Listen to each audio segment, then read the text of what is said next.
Bismillahirrahmanirrahim. Assalamualaikum warahmatullahi wabarakatuh. Innal hamdalillah kulluhu lillah ala kulli syai'in ayah, amma ba'du.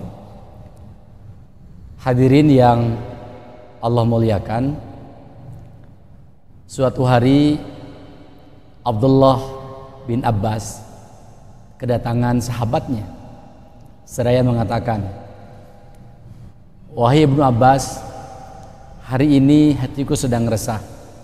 Hari ini hatiku sedang gelisah. Makan serasa tidak kenyang, tidur serasa tidak nyenyak.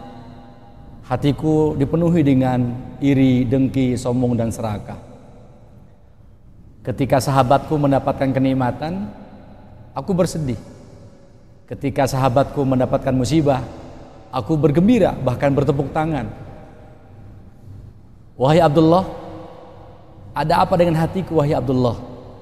Tolong berikan penawarnya, tolong berikan obatnya, agar hatiku tidak seperti itu."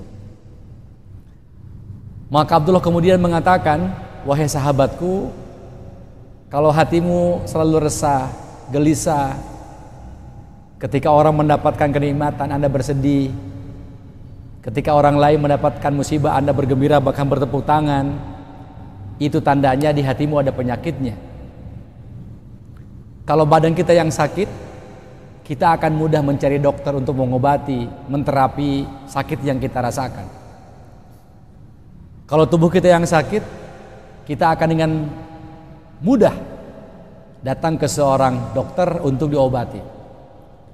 Tapi kalau hati yang sakit, orang tidak mungkin bisa mengobati kecuali kita sendiri yang akan bisa mengobatinya. Obatnya adalah dengan cara kita dan upaya kita. Apa obatnya?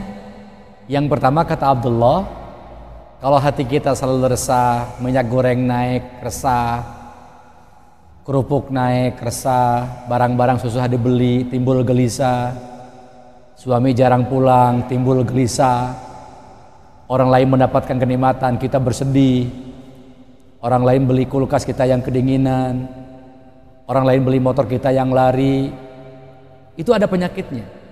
Kata Abdullah, obat yang pertama adalah Anda datangi orang yang sedang membaca Quran, Anda dengarkan bacaannya, niscaya hati kita akan luluh.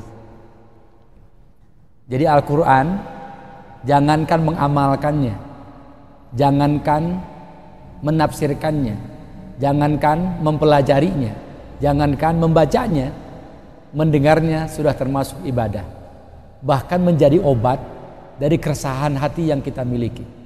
Obat yang pertama. Kalau belum sembuh juga bagaimana ya Abdullah? Cari yang kedua. Anda datangi majlis-majlis ilmu, tempat orang membicarakan kekuasaan Allah, maha besarnya Allah, maha agungnya Allah. Cari tempat tafakuh fiddin, bukan mencari tempat pengajian yang mengherdik, mencaci, mencerca orang lain. Bahkan kita menjadi orang yang sangat beringasan ketika beres pengajian. Cari tempat pengajian yang di situ membahas tentang bagaimana maha kuasanya Allah, maha agungnya Allah, maha besarnya Allah, dan bagaimana kita mendekat kepada Allah.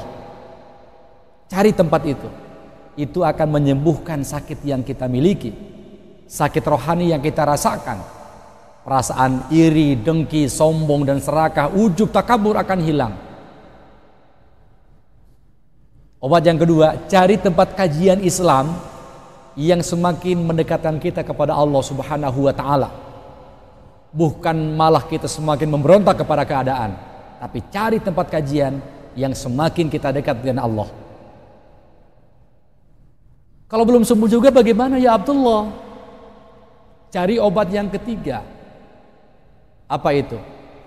Ketika orang tidur dengan nyenyaknya, mimpi dengan indahnya, tatajafa junubuhum anil madaji.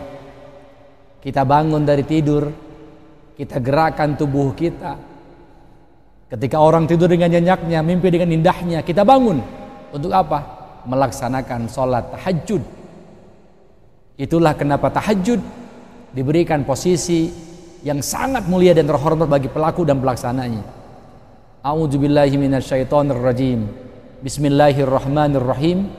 Wa minal laili fatahajjad bihi nafilatan lak asa ayyab'atsaka rabbuka maqaman mahmuda.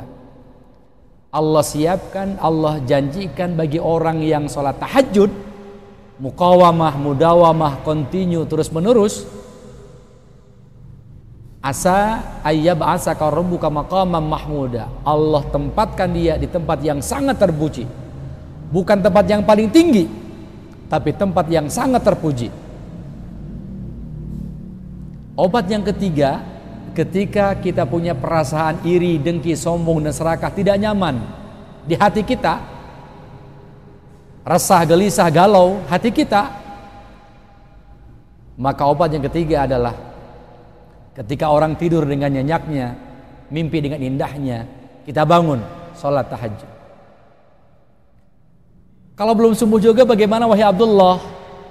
Minta sama Allah agar hati kita diganti dengan hati yang baru. Karena boleh jadi hati kita sudah berganti menjadi hati orang lain, bahkan sudah berganti menjadi hati binatang. Na'udzubillah summa na'udzubillahi min dzalik. Para pemirsa yang Allah muliakan, jadi kalau hati kita punya perasaan gundah gulana, tidak nyaman, tidak tumakninah, tidak at home, maka obatnya tiga menurut Abdullah bin Abbas. Jangan kemudian kita mencari obat ke sembarangan orang, curhat dan seterusnya. Curhat di IG, di Twitter, curhat di Facebook, orang lain tahu semuanya. Maka curhat kita kepada Allah Subhanahu wa taala. Tiga obatnya. Pertama, dengarkan bacaan Al-Qur'an. Yang ketiga, hadir ke majelis ilmu yang di situ dibahas tentang maha kuasanya Allah, maha besarnya Allah, dan kita semakin dekat dengan Allah. Yang kedua, laksanakan sholat tahajud. Ketika orang tidur dengan nyenyaknya, mimpi dengan indahnya, kita laksanakan sholat tahajud. Insya Allah hati kita akan sembuh dari penyakit hati. Hadirin, hari ini kita dirongrong oleh berbagai macam penyakit hati, tiba dan tumbuh subur di hati kita. Segera obati hati kita, karena boleh jadi kita beribadah setiap hari akan sia-sia, tidak ada pahalanya, nggak ada hikmahnya, nggak ada faidahnya. Kenapa? Karena hatinya kotor, hatinya rusak. Sholatnya sia-sia, ibadahnya sia-sia, perbuatannya sia-sia. Kenapa? Karena hatinya kotor. Obati hati kita agar sekecil apapun ibadah yang kita kerjakan ada manfaatnya. Obati hati kita dari perasaan hasad, hasud, iri, dengki, sombong, dan serakah, supaya ibadah yang kita kerjakan bernilai dan bermanfaat.